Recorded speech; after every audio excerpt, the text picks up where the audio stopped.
E aí, muito bem-vindo, muito bem-vinda. Hoje nós vamos para a terceira e última parte de Mateus 24.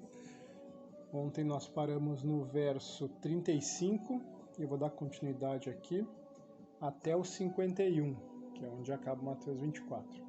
O que basicamente diz em Mateus 24? É um spoiler, como eu disse ontem, uma palhinha do que nós vamos ter em mais detalhes lá em Apocalipse. E Jesus também fala sobre a invasão, né, de Nabucodonosor. Então, são duas coisas distintas, mas a gente está dando bastante ênfase para o fim dos tempos, né, para o fim do mundo, para o Apocalipse, enfim, para Armagedon, como você quiser chamar. Nós nos referimos a esse dia como aquele dia, certo? Então, vamos dar continuidade aqui. Mateus 24, verso 35 foi o último que nós lemos ontem. Ele diz assim, ó: o céu e a terra passarão, mas as minhas palavras não passarão. Isso quer dizer que as palavras de Jesus são eternas, né? Verso 36, mas daquele dia e hora nenhum homem sabe, não, nem os anjos no céu, mas unicamente meu Pai. Isso Jesus falando. Então, você imagina que Jesus, como homem, nem ele tinha a ciência de qual dia seria esse, né? Mas ele sendo Deus de fato, né? A trindade divina, ele sendo Deus, sim, sabia, e Deus é o único que sabe daquele dia, né? Do dia e hora que tais coisas vão acontecer. Bora lá. E como foi nos dias de Noé, assim será também a vinda do Filho do Homem. Deixa eu só baixar um pouquinho aqui, Alexa. Alexa, volume 2. Beleza. Pois, assim como nos dias anteriores ao dilúvio, comiam, bebiam, casavam e davam-se em casamento, até o dia em que Noé entrou na arca. Ou seja, as mesmas coisas que nós fazemos, as pessoas faziam antes do dilúvio, né? O dilúvio foi um episódio que, após o seu acontecimento, após o ocorrido, em que cessaram as chuvas e Noé encontrou de fato um pouco de terra, surgiu um arco-íris. Se você não sabe, o arco-íris ele é o sinal, né, da aliança de Deus com Noé, ou seja, Deus com os homens, em promessa que jamais, em hipótese alguma, após aquele episódio, Deus enviaria outro dilúvio, né? Então, enfim, pode acontecer 300 mil coisas diferentes para acabar com o mundo, mas uma coisa pode ter certeza, dilúvio não vai ser. Aqui, e não o soube até que veio o dilúvio e os levou a todos. Assim também será a vinda do Filho do Homem. Então, estando dois no campo, um será tomado e deixado o outro. Quem é o Filho do Homem? Nós já falamos ontem, né? É Jesus. Ele vai vir em uma nuvem com poder e grande glória dos céus, onde ele está sentado, né? À destra do Pai. E até é falado como vão ser os detalhes, né? Os traços, ou enfim, a vestimenta, vários aspectos de como Jesus vai vir, né? Ele vai vir no cavalo branco, ele vai vir com sete ferros, ele vem com barba e cabelos brancos, com uma roupa branca de linho, branquíssimo. Os pés vão reluzir como bronze polido, olhos de fogo e por aí vai. Isso aqui é uma loucura muito doida, a gente não vai entrar em Apocalipse, mas é sim uma palhinha do que a gente encontra lá no último livro do Evangelho, né, do Novo Testamento.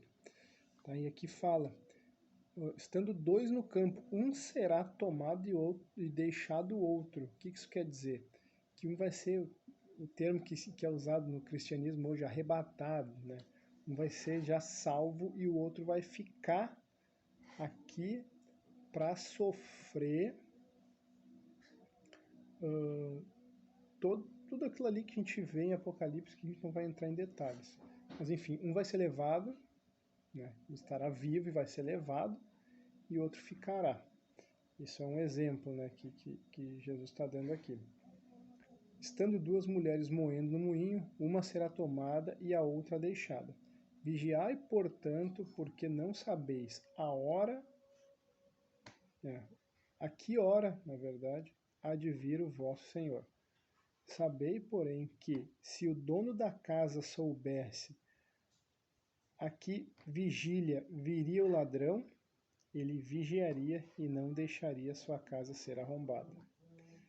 Por isso, estai vós prontos também, porque a hora que não pensais, o Filho do Homem virá. Quem é, pois, o servo fiel e prudente, a quem seu Senhor fez governante sobre sua casa, para dar-lhes sustento na devida estação? Bendito é aquele servo que o seu Senhor, quando vier, achar assim fazendo. Na verdade, eu vos digo que ele o fará governante sobre todos os seus bens. Mas aquele mau servo disser no seu coração: o meu senhor tarda em vir, e começar a espancar os seus conservos, que são servos abaixo dele, e a comer e a beber com os beberrões. Virá o senhor daquele servo no dia em que ele não o espera, e na hora de que ele não sabe, e cortá-lo-á pelo meio, e destinará sua parte com os hipócritas. Ali haverá pranto e ranger de dentes. Né? O servo com seus conservos. Os conservos são servos semelhante àquele que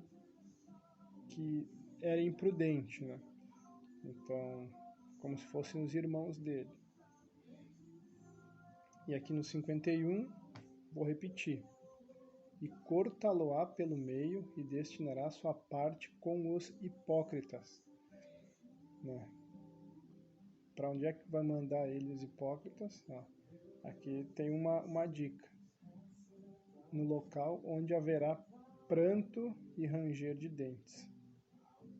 Então essa é a conclusão de Mateus 24. Espero que vocês tenham gostado da leitura, que não tenha sido muito chata, muito maçante.